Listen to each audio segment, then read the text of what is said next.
So this is it. Taking the final pieces off of the bike. The luggage rack, the sissy bar, the tail light bar. Putting it all in boxes to put into the truck to take to the powder coater today. That's what we're going to talk about on today's Graybeard Biker.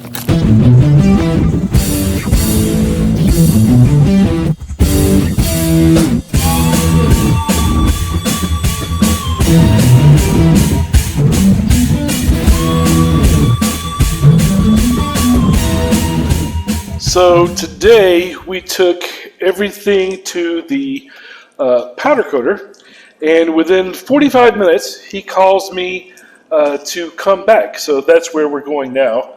I don't know why we're going back. I guess I will figure it out when I get there. I hope it's not some huge snafu that means he can't do it. So I'm headed over there as if something is very wrong, and we'll see when I get there what the issue is.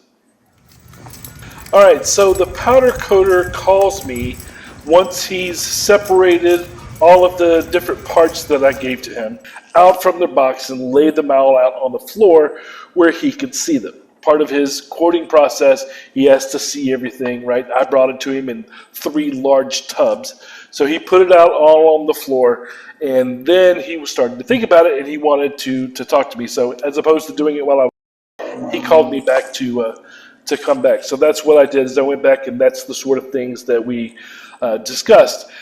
In reality, there were really 2 things that he wanted to talk about. One is that there were some pieces that he wanted me to disassemble before he powder coated them. He didn't want to be liable for losing them or misplacing them or putting them in the wrong bag so that I didn't know how they, got reassembled. So he wanted me to take them, disassemble them for him, and then bring them back. So that was the first thing. The second thing was he wanted to walk through all of the different pieces and see how they're supposed to be masked and powder coated. Now, I had made him a very detailed notebook that tells him all of that, but he didn't look at it, and though I told him to use it as if it was his Bible, he didn't look at it. I forgot it was there, I don't know. But I went there and I went through everything with him, literally opened up the book and went through the book. I don't remember them either. That's why I wrote them down, illustrated them out in this book. So the fact that he didn't look at it doesn't really bode well for my confidence that he's going to have close attention to detail, which is somewhat scary. But though I had to, go back to him again, I am glad that we went through all of the pieces together and have a clear understanding as to what he should and should not be doing as far as masking and powder coating things is concerned. Cost-wise, he was talking about, $20 a piece normally. Now, with the 2-tone designs that I gave him, it may be as much as 3 times that, he said, because he may have to spend 3 times the amount of time trying to get it right. So not only is it the copper metallic candy color, but also the designs are very intricate, a lot more intricate than he's used to having to do. So we talked through each of those, and we talked through the fact that it might end up costing up to 3 times as much per piece, which means, if it was 20, that means, $60 a piece to get this done. Of course, we're talking about major pieces when we say that. In the end, there's some of the design-related masking that was a little too difficult for him. He didn't feel comfortable doing some of the masking to the level that it needed to be done to accomplish my designs. He's used to doing simple powder coating masking where you either put a stripe on something, which is fairly simple. You might have a bolt that you're going to powder coat. You mask the threads, and that's it. Or you mask the inside of a nut, and that's it. Or you close off some sort of hole, and that's it. They usually don't do the masking that I am requiring, right? Because I'm having this two-tone thing done where some of the chrome needs to be masked so that it stays chrome, and then the rest of it is going to be copper so that it's this two-tone thing. It's very detailed in the design that I have. So either way, he didn't feel comfortable with doing that. He wanted to refer me out to someone who does that level of masking more often. So he referred me to an auto paint guy. Now I say auto paint. The guy works on motorcycles, but they don't call it motorcycle paint guys. They call it auto paint. So we went to him. It was actually a guy named Sean over at Southern Custom here in Atlanta, and he and Tim's the guy at Alpha Wheel. They work together quite a bit. Matter of fact, Sean said that Tim sees him just about every day. So they're going to work together to make sure that this gets done. I actually went over, dropped the parts off to Sean myself, and wanted to talk to him about it, make sure he could do it, because Tim didn't think that he could do it. So I talked to Sean. He said yes, he felt like he could do it to that level of detail, but he would need tape because he doesn't have powder coat tape. So I bought some heat resistant tape in several different sizes to give him the thinness that he needs to make that edge appropriate for powder coat, and brought it over to him with all of the pieces, with all of the detail, that same book that I gave Tim about how everything is supposed to be masked so that the design is appropriate. So I took the pieces to him, talked to him about whether it was something that he could actually do or not, and he said that he could. So we're going to use his masking skill, and then Tim is over there all the time. Tim is going to pick up the parts once he's done masking them in order to powder coat them. So that's the plan as it stands right now between the two of them.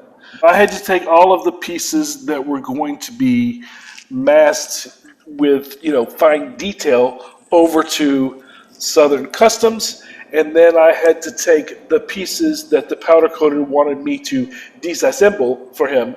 I had to take those home so I could disassemble them over the weekend. So yeah, that's what we're doing.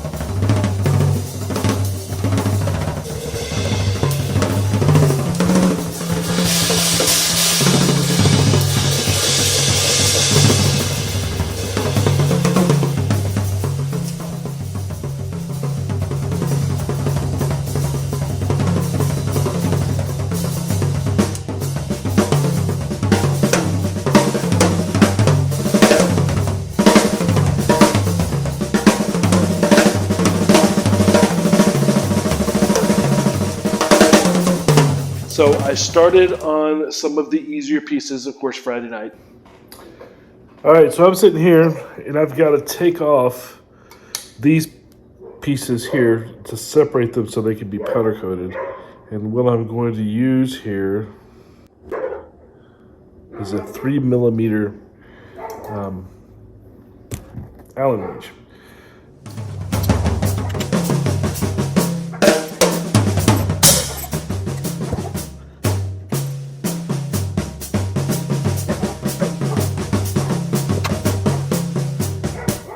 Then this little plate here comes right off. It's got this kind of upside down washer thing here. So now we'll get it on the other side.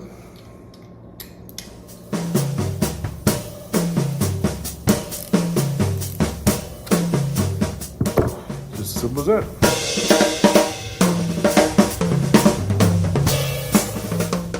So a little washer there. And then that little upside down washer there. So these, just like this, kind of go on the luggage right there. Just like so.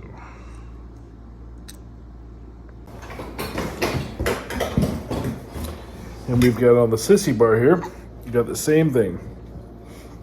Sissy bar backrest, whatever's the politically correct thing to call it nowadays. Same size? No, it is not the same size. course it's different. Why wouldn't it be? This one is 5/32.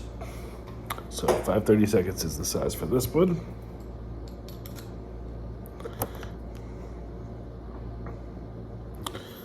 The hell do we have a millimeter doing with standard? I don't know.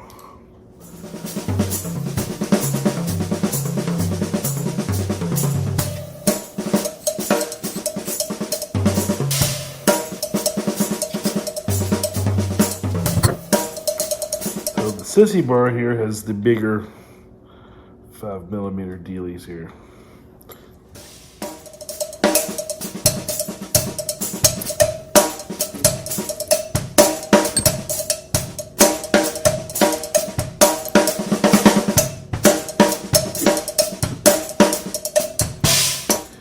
And again, while you can see the teeth in this thing, I don't think it's really going to be necessary to take that out, so I'm going to leave it be.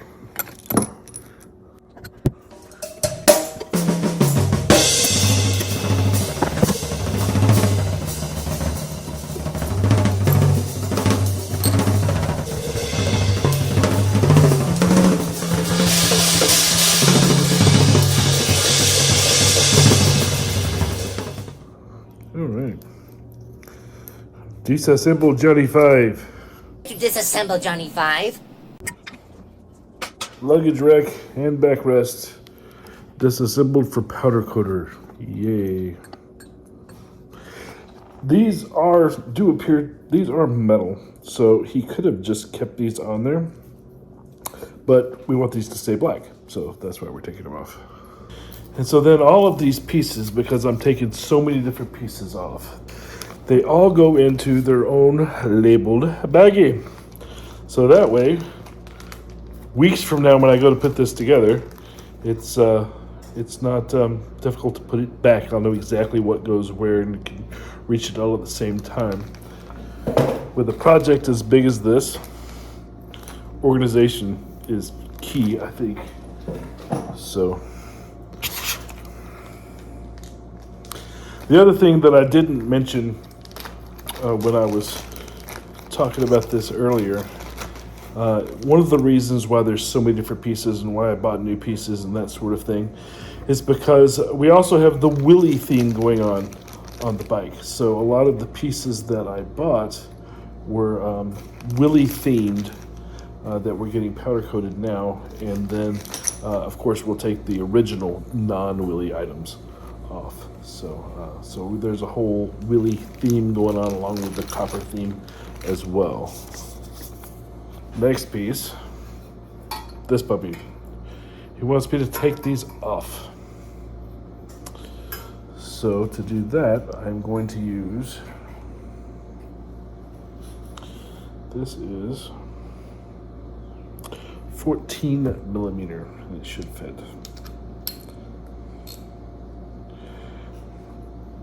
So 14mm up in this hole here. Obviously I already took the rest of it apart. Get this to break. There we go.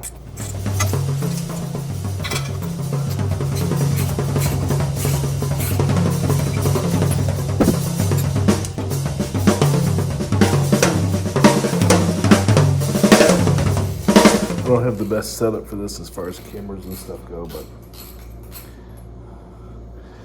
still walk you through how to get the job done. All right, so inside of here is the nut, right? And then the shaft of the bolt goes through here. There's another washer down here, again on the underside, and it is beveled, which is interesting. And it's in the first hole here. And then I'll take the rest of this off. And being as this piece does not get powder coated, I can just put all this back together. Right like this.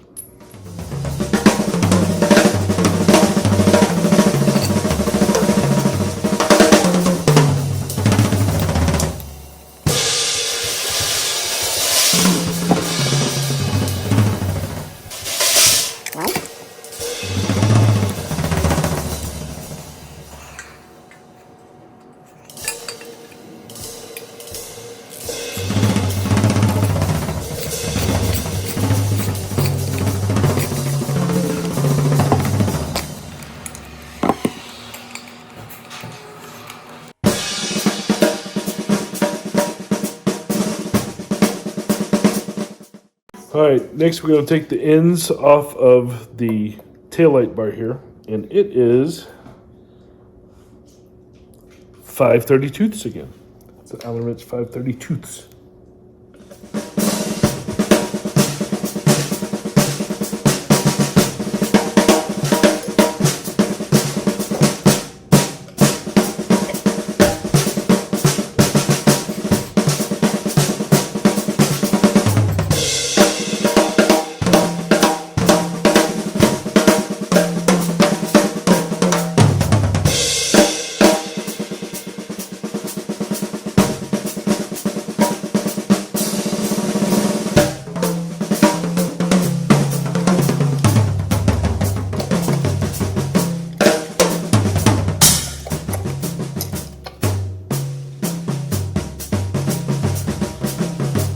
Now, a wonderful little tool that I have found for this sort of garbage. This Allen wrench, see it has a ball on the end? It means you can get into things at an angle. It's wonderful. It's a game changer. Game changer!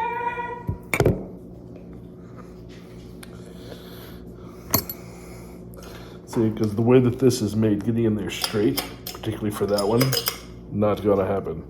So with the ball, you can get in there at an angle, and it still comes through. It's great.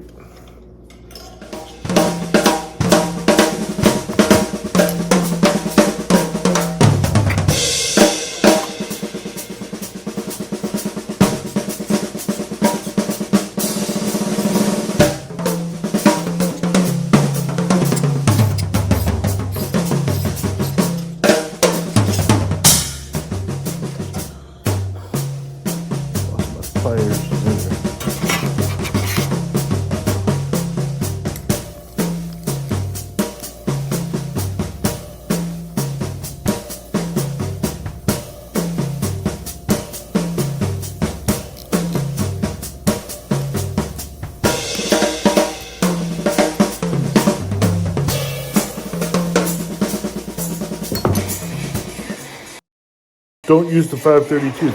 It literally got stuck in the Allen bolt. I had to get the vise out to get it off. So evidently wrong size, even if it fit and did the job getting it off. So the other one I'm going to try with a 4mm. American bike, right? Yeah.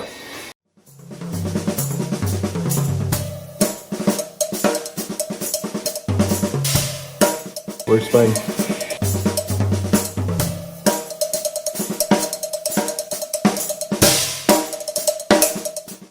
Also, when I do this, I always end up taking it off the ratchet and doing the rest by hand. Am I the only one that does that? All right, tail bar is free.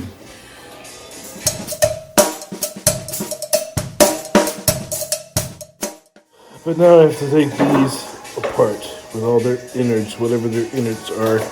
Can you hand me a Phillips head?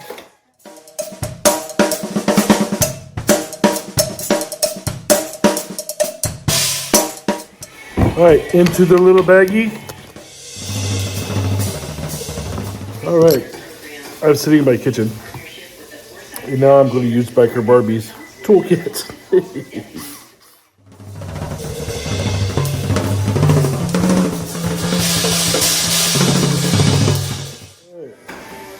Actually, nothing in here to be concerned about, so that's good.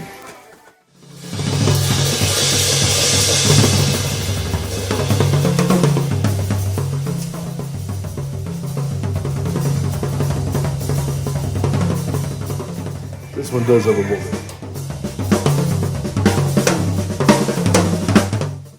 And it has more innards.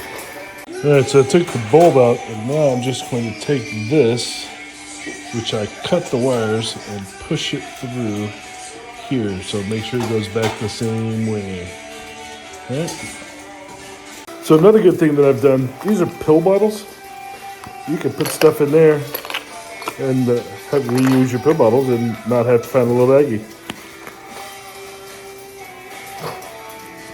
Now, I left the mirrors for Saturday because I knew there were going to be a lot more involved than the simpler pieces that I did Friday night after I got home from work. Saturday, I was going to have to use the heat gun to try to melt the glue that holds the glass inside the mirrors, that sort of thing, in order to get those separated for him. All right, so what are we doing here today? I have these Willie G mirrors, Willie G, and I'm going to get them powder coated as part of Project Alchemy. So I have to take them apart. So the first thing that I did here was undo the screws. It does not open up the mirror. It just makes it where this is loose, or I guess you could tighten it, etc. It does not take apart the mirror. So what I'm going to do now is heat up the mirror, because a lot of these are put together with hot glue. So I'm going to heat up the glass, and hopefully that will allow it to go apart. So I have my heat gun here. And I got myself a pick here that I'm going to use once it's heated up to try to pull it out. Now it's going to take about 2 minutes for me to heat this up, so I'm not going to run the camera the entire time. But I'll pick it back up and let you go.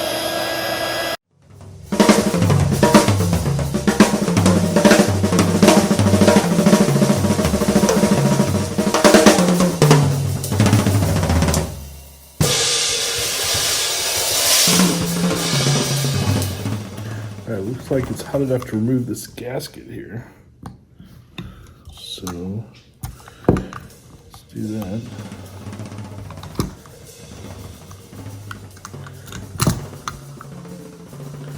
All right, so the gasket here is out.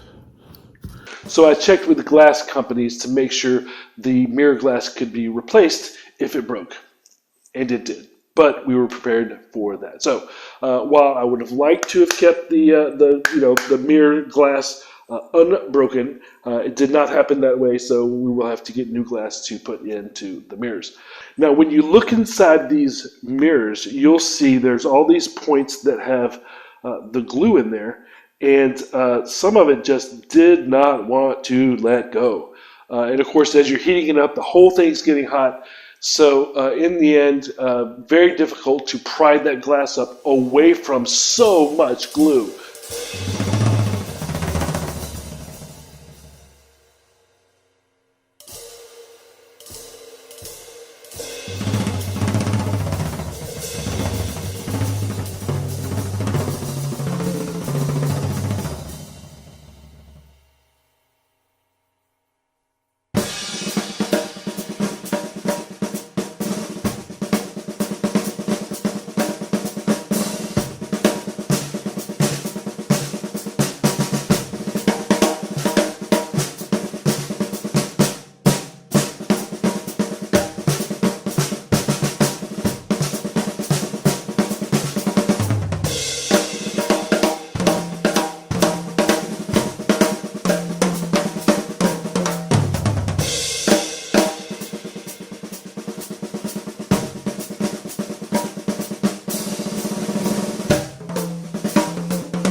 All right, so the ones that have the knots in them here go on the left What did you say? one.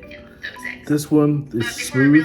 It goes on the right housing. This goes on the left housing. So being as you have to separate this point, you keep that in mind. Left, right.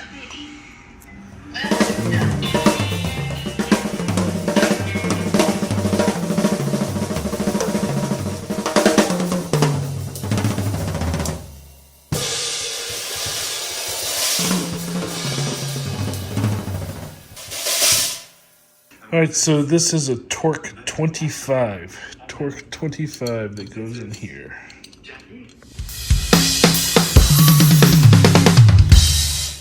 All right, so you're going to want to make sure that you take out the screws, because if you don't, then they don't come out easily. You have to use some force to get them out. But if you don't, then this in here behind won't get powder.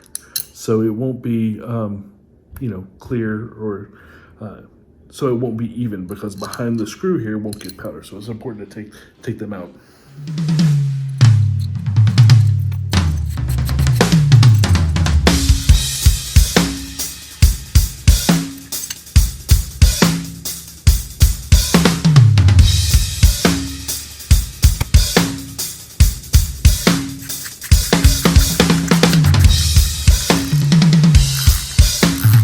So this is a T25 Torx bit, or star, sometimes is what people call it, right? Torx bit, T25 to get these out. But it is important, if you're going to get these things powder coated, that you take out the little screws, because if you don't, back in here behind the screw will not get powder, and the other side of the screw won't get powdered either. So go ahead and take them all the way out. They are designed to not rattle out, so you'll have to use some force and push from this side and turn from this side in order to get them out of the first one that they go in. They come out of the other one just fine, but they're designed to rattle in there and not fully come out, because unless you're powder coating them, you don't have to take them all the way out.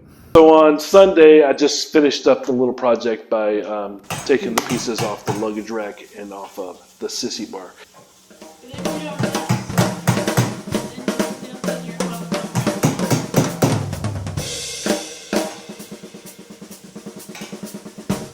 So when you take these things to powder coat, you have to take these little rings off. Now, they have they're just stuck here on the end, and they have a little dip in here, little notch in each side, and inside this curve here is a recessed place for this notch. So basically you just have to knock it out of the notch, which is what I'm doing. Which is hard to do, can't hold on to it, so got the vice grip here.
And then on Monday, put them all back in the car, took them back to him, and so now he has everything except for what the auto paint guy has that he's masking, but all of the pieces are away from me and with the two of them to work out. So now it just comes down to, them powder coating them, in one case masking, and then giving those to the powder coater.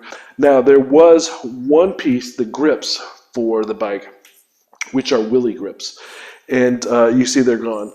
I tried to figure out how to take those apart, and it appears that HD has made them where they do not come apart, which is unfortunate. So I don't think we are going to be able to powder coat that because of the rubber and the plastic that's inside there. Obviously that would melt because it's not necessarily ABS plastic, so I may try to electroplate those parts. So I have some pieces that I'm going to try to electroplate that are chromed plastic. We'll see how that goes. And yeah, I'm excited to get this project finally off the ground, and we will see where it goes. So in just a couple of weeks, we should be able to get everything back, and then we can start putting them on. And when we do that, like I said previously, we're going to literally kind of tutorial video taking everything off so that if somebody else wants to do a similar project to this, they have a step-by-step guide as to how we're going to go about doing that. You could see actually in the video today where I talk about the different pieces that I use to disassemble those parts for the powder coater. It'll be very similar to that, only I will have my friend Brad with me. So yeah, looking forward to getting to those soon. Until then, stay free and don't take no